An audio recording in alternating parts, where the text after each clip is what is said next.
Hello chums, and welcome to Taming a Monster, the series where I take some of Gran Turismo 7's most ridiculous cars to see if I can tweak them so that a talentless pleb like me can handle them without being killed to death. Like any common ruffian, I'm using a bog standard PlayStation 5 controller, and I have all driver assists turned off, except for ABS.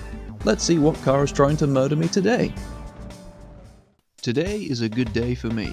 The Jaguar XJ220 is my favourite supercar of all time, and it's even better here with the V12 from the XJR-9 Group C car. I hope this one does well on the leaderboard. As usual, all upgrades have been applied, including power upgrades, weight reduction, and the body rigidity increase. None of the settings have yet been adjusted, except downforce, which is maxed, and the transmission, which I've already adjusted to suit the car. Wheel choice is mostly irrelevant, thanks to the lack of a wide body option, but I've kept them in the standard size either way, since increasing the size can make the car less stable over bumps and curves. The XJ220 has a front splitter for front downforce, and a rear wing for rear downforce. Both of the wing options provide the same downforce values, so whichever you choose doesn't matter. If you're interested in learning more about aero, downforce, or any other aspect of tuning your car, I have a series called Tuning for Beginners which covers everything from suspension to differential to the transmission. To go with one of my favourite cars, I picked one of my favourite tracks, Dragon Trail Seaside. The car bogged down somewhat on the launch since the natural frequency is very soft, which gives the tyres more grip and reduces wheel spin. The handling, meanwhile, was pretty good out of the box. Why can't I see over the steering wheel? Am I Peter Bloody Dinklage? The XJ220 did suffer with something of a lack of agility, but the trade-off is that it's very stable and forgiving, so I'm not exactly complaining. If there's any car I could compare this to, it's the Lamborghini Countach 25th anniversary.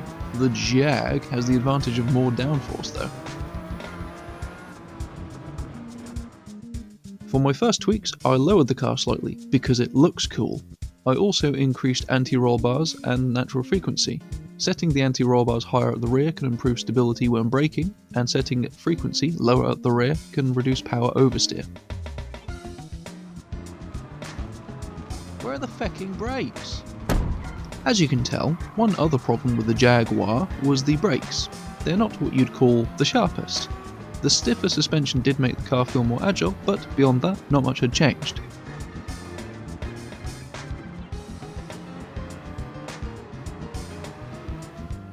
Next, I adjusted the LSD. Reducing initial torque can make the car more agile. Reducing acceleration sensitivity sends more power to the inside wheel, reducing oversteer, and reducing braking sensitivity can make the brakes sharper. The brakes definitely felt better, though you certainly can still feel the extra weight of this engine when compared to the car on its stock engine. The extra agility made the car slightly more loose under braking, which could be seen as either a good or a bad thing depending on your driving style. The car still felt slightly numb in some cases though. For my final changes, I increased compression, which helps the car deal with bumps and curbs. I reduced camber, which improves straight line traction, which may slightly help with braking. I also added some front toe out, which reduces oversteer when braking, and some rear toe in, which reduces power oversteer. At this point, I felt like I'd found a decent compromise. The Jag's brakes felt slightly better, it was more agile than before without any extra instability, and it was pretty forgiving when you accelerate out of corners as well. That meant it was time for the Nurburgring. I didn't need to make any further changes to the setup, which is always nice because it means I didn't have to spend as much time making the video. In fact, it only took me one attempt to get a decent lap time. I absolutely love this car. It won't be the absolute fastest by any stretch, and it's probably not quite as exciting to drive as something like the F40 or Lancia Delta, but it just feels right. Just like with the Lamborghini Countach, this car has the personality of an English Bull Mastiff. It's very large and it's a big softie. Power comes on nice and smooth with no turbo lag. The rear weight bias gives the rear wheels plenty of traction without causing any lift-off oversteer like you would find with the majority of mid-engine cars in this series. The car seems to have low drag, which means it can reach a very respectable top speed despite above average downforce values. And speaking of downforce, it handles high speed cornering really nicely as well. All of this while sitting in what feels like a sweet spot when it comes to its power rating. 987 horsepower feels just right in this car.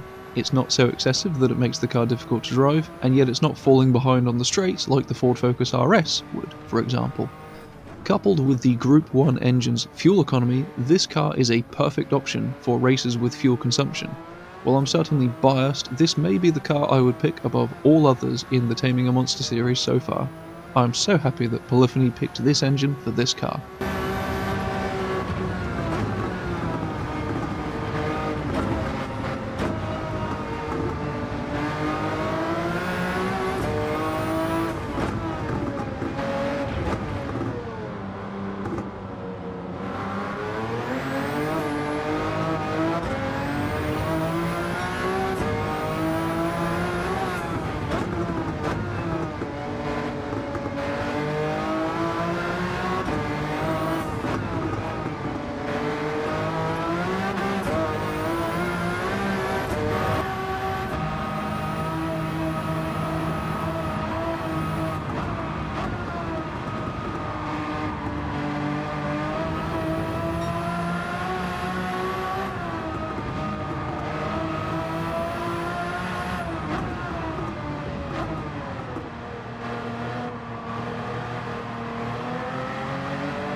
In the end, the XJ220 managed a 6 minutes 12, which is a mighty impressive time when you consider that just about every other car surrounding this one on the leaderboard has a much better power to weight ratio, or 4-wheel drive.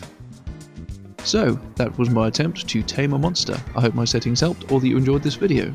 Join me next time where I'll most certainly not be in a car that I like as much as this one. Thank you very much for watching, and if you're feeling particularly generous, I would greatly appreciate your subscription. Take care, and ta-ra.